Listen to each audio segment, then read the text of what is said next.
Hello, my name is Timothy McGinnis, and today I'm here to talk about hopefully preventing vaping in the 16 to 24-year-old age range. So, starting off, we'll take our own friends as an example. So, how many of your friends do you know that vape? Um, the Elf Bar, Alto Views, Puff Bars. Those are all really strong nicotine contents, too, by the way. About 5%, I believe, is what they're at now. So 50 Nick is what they call it. Uh, are they distressed when they don't have it?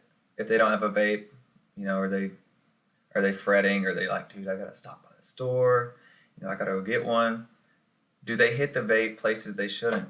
In class, in buildings when there's no vaping, in bathrooms. Take bathroom breaks to go do it. That's just a sign of addiction. That's not a great thing. How often do they cough when they hit it? Do they hit it? Do they start coughing? In general, how stopped up do they sound? Do they sound nasally? Do they just overall always sound like they have a cold of some sort? That's just that right there is a sign of your body rejecting, your lungs rejecting what you're doing to them. So as you can see, I'm against vaping in the really, especially in that range, 16 to 24 range. I'm against that. Here to convince you otherwise, that we can do better, that there are solutions out there. Um, I chose this age range because I feel like people in the 16 to 24-year-old age range, I believe that they have a high degree of plasticity.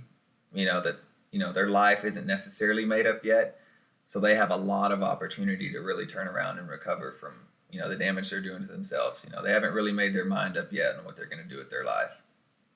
Past that, people tend to get set in their ways or just choose to, continue doing what they're doing, which they're of no less importance. I really think you get the best returns targeting this age group. If you can keep them from doing it at all, I think that's best. So we'll start out with a few statistics here.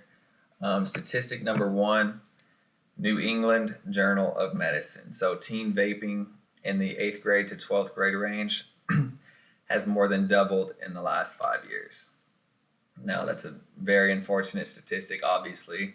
Not only did we increase, we increased. We doubled. That's totally the opposite of forward progress right there. That is awful. Statistic two, Pharmacology and Pharmacokinetics Journal, Volume 225. Vaping can result in severe acute lung injury leading up to death. So, you've seen those stories. Actually, I think they've been posting them on Snapchat. Sometimes it'll be a commercial. People vape, they'll get pneumonia, they'll get some other sort of acute respiratory distress syndrome, wind up in the hospital. Sometimes people don't make it out of the hospital from that. So not only are you doing long-term damage to your lungs, depending on just a multitude of factors, you could do acute damage and either wind up in the hospital or worse, God forbid, wind up dead. So fact number three, we have many start vaping. So many, I believe it was 64% of people start vaping for flavor or aesthetics. The look of it, the coolness, it tastes good. And I think that'll lead into one of my solutions on how we can help prevent this. So that's not really great either. You see the marketing, bright colors, great flavors, and it's just, you can see the target audience there. So my solution, having vaped for 3 years and quit, I have a good feeling on what really enticed me to do it and what would make me not want to do it as a new vapor. One, we should get rid of all other flavors other than tobacco.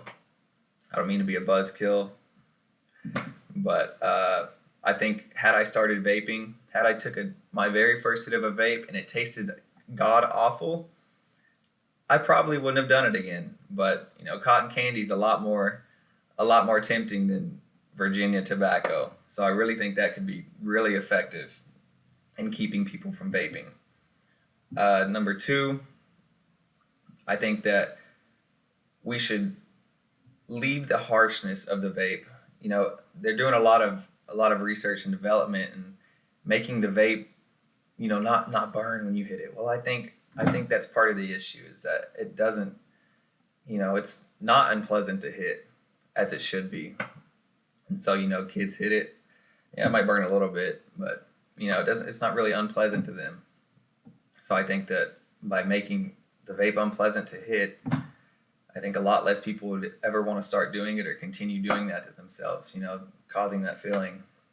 Number 3, we should minimize the amount of, cloudage that vapors can make by altering the glycerol or the propylene content. You can either increase or decrease the amount of clouds that vapes will blow, and I think that would take away from the entertainment factor of vaping. If there weren't a huge white cloud to blow out, and oh my gosh, I think that'd make it a lot less boring to vape, a lot less cool too. So, in conclusion, teen vaping, and young adult, it's on the rise. It's unfortunate, but it is on the rise. There are a few ways I think that we could stop this. So that is the good news. There are solutions out there. The issue is tobacco companies will fight. So there was an FDA ruling that Juul had to stop selling. The next day, by the end of the day, Juul had presented 125,000 pages of evidence effectively halting the FDA order. So while there are solutions we can take, it's not to say there's not going to be a kickback from that. It's probably going to be a fight to make some of this stuff happen. But that's about all I have. Thanks for listening.